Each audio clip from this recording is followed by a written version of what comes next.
Vous savez, dans le temps, j'étais un sacré chameau. J'en ai traversé des bibliothèques et des bibliothèques. Vous n'avez pas idée. Et puis un beau matin, ça m'a pris comme ça. Je me suis pris pour un lion des cavernes. Un bon gros lion, aux griffes acérées, mais surtout aux dents longues. Tout pour moi. Les miettes de mon repas pour les autres. Enfin, les reliefs, si vous préférez. On ne s'y prendrait pas mieux pour faire le désert autour de soi. En tout cas, c'est à peu près tout ce dont je me souviens. Ne m'en demandez pas plus. J'ignore au juste comment s'est produite cette métamorphose de petit homme frêle en robuste chameau, puis de chameau en lion féroce. Tout ça, c'était des vies intérieures dont je ne conserve que de vagues souvenirs, qui me reviennent par vagues, qui ne sont pas successives. C'est d'ailleurs tout le problème. Ce narnier me donne l'impression de venir d'ailleurs. Je ne suis pas étranger à ce phénomène. Après tout, l'aliénation que j'en ressens, c'est de moi qu'elle provient. C'est en moi qu'elle se sécrète. Et c'est ce secret que je porte en moi qui me porte jusqu'à vous. Il faut imaginer des blocs de son et d'odeur, sorte de boules de pain dont le levain serait ce que j'en puis dire au moment où elle déboule dans ma tête. Ça colle au doigt sans poisser, rien de répugnant vraiment, comme si on passait la main sur une brume légère, mais tout en rondeur et finesse, taquine, grumeleuse, matérielle si peu, mais bien présente, et puis si évanescente qu'on en vient à douter de sa matérialité, de la pensée en somme. Ces blocs d'odeur et de son s'animent sous mes doigts, qui les passent sur ma langue, qui alors tente de les parler. Mais c'est comme si je devais m'astreindre à traduire ma langue maternelle dans ma langue maternelle.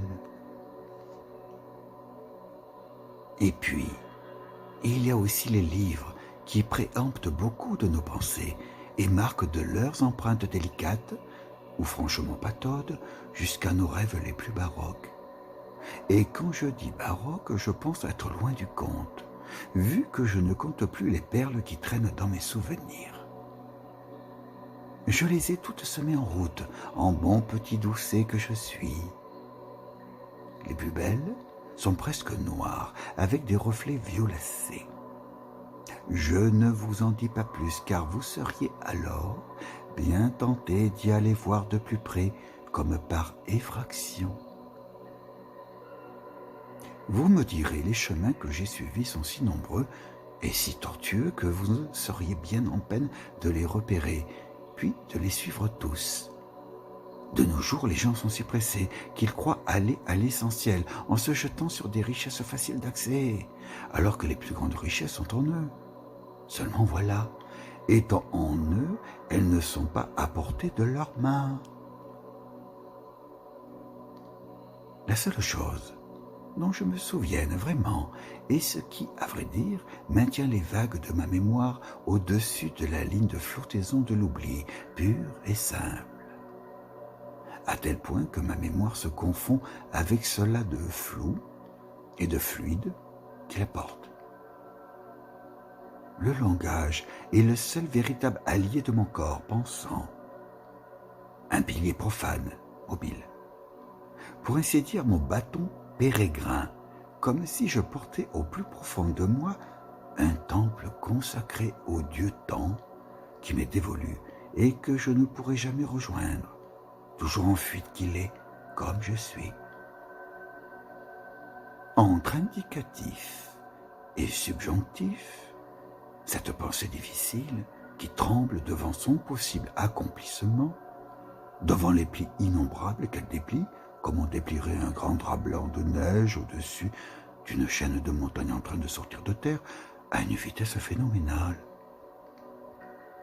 On court dans tous les sens, on se cogne, on se tord, les poignets, on joue même des coudes, mais c'est impossible, même à plusieurs, de recouvrir une surface aussi gigantesque en expansion constante. S'il fuit comme je le pense, alors je pense pouvoir affirmer que je pense comme il fuit. C'est ça les bobines, quand elles ont perdu le fil. Lui et moi ne sommes pas les mêmes deux facettes d'une seule et même chose en ce monde. Que dis-je, dans ce monde, dedans lui, irais-je jusqu'à dire, parce qu'il nous habite au moins autant que nous y résidons, et puis il y a que le temps et la carapace en peau de bête, dont le corps qu'elle protège se retrouve à l'extérieur, toujours à l'extérieur, de cette même carapace qui n'en finit pas de se carapater, décontente de l'enfiler. Le temps est une seconde peau, mais ça l'est malade le de l'identité, les forcenés de la gâchette, les gros lourds, les bofs de tous les pays, unissez-vous sous ma bannière étoilée, les salopards et les crapoteux en tout genre ne le comprendront jamais. Passons. Un jour, les masques tomberont. C'est ma langue maternelle, ma mienne, comme on dit dans les Vosges, qui m'a accompagné dans tous mes voyages, lesquels voyages sont comme les chaînons manquants d'une longue chaîne d'or, d'argent et de plomb, dont seul le langage, toujours égal à lui-même, me garantit quelque peu l'existence.